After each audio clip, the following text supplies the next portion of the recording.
প্রায় 600 জনের একটি জনবল এখানে সকাল 9টা থেকে গণনা শুরু করেছেন আনুষ্ঠানিকভাবে। আর আপনারা জানেন সকাল 7টায় সিন্দুক খুলে সিন্দুকের টাকাগুলো বস্তায় ভরা হয়েছে। প্রায় 35টি বস্তা ছিল আমাদের, আপনারা জানেন সকালে বলা হয়েছে।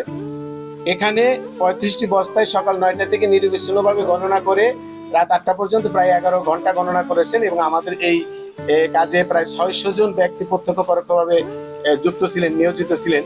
এখানে মোট টাকার পরিমাণ আমরা গণনা করে 35টি বস্তায় যে টাকা পেয়েছি 11,78,48,538 টাকা।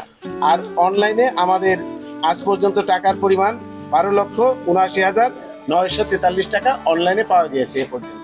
এবং আরো রয়েছে আমাদের মূল্যবান স্বর্ণালঙ্কার রয়েছে, বিভিন্ন দেশীয় মুদ্রা রয়েছে, বিদেশি মুদ্রা রয়েছে।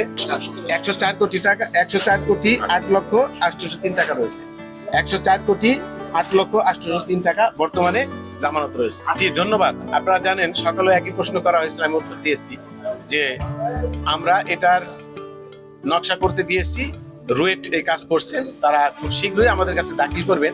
সম্ভবত এটা 2 সপ্তাহের মধ্যে আমরা হাতে পাবো। হাতে পেলে আপনাদের নিয়ে আমরা আরেকটি চাচক্র করে এই বিষয়টা বিশদ জানাবো। না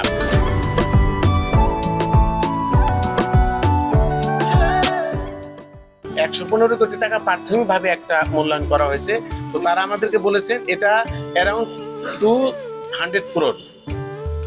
কর্তৃপক্ষের সাথে আমি গত সপ্তাহে বসেছিলাম, যারা এই নকশা করেছেন তারা যে এস্টিমেট দিয়েছেন হয়তো প্লাস মানে 5-10%, সেই হিসাবে তারা বলেছেন প্রায় 200 কোটি টাকার প্রয়োজন হবে। কারণ এই নান্দনিক যে 10 তলা ভবন হবে 3 একর জমির উপর, এটা তাদের মতে আমরা আসলে তুরস্কের যে মসজিদগুলো রয়েছে সেই আদলে তারা তৈরি করছেন। আমরা সেভাবেই করছি যে একটা অন্যান্য মানে ইউনিক একটি হোক, আগে একটা তিলোত্তমা সংস্থা হোক বাংলাদেশের মধ্যে। এটা আমাদের প্রত্যাশা, যাতে পাগলা মসজিদের যে একটা ঐতিহ্য আছে, যে গর্ব আছে, সেই ধর্মীয় দৃষ্টিতে এবং এটা যেন এর অ্যাস্থেটিক ভিউ যেন সেরকমই থাকে আর কি।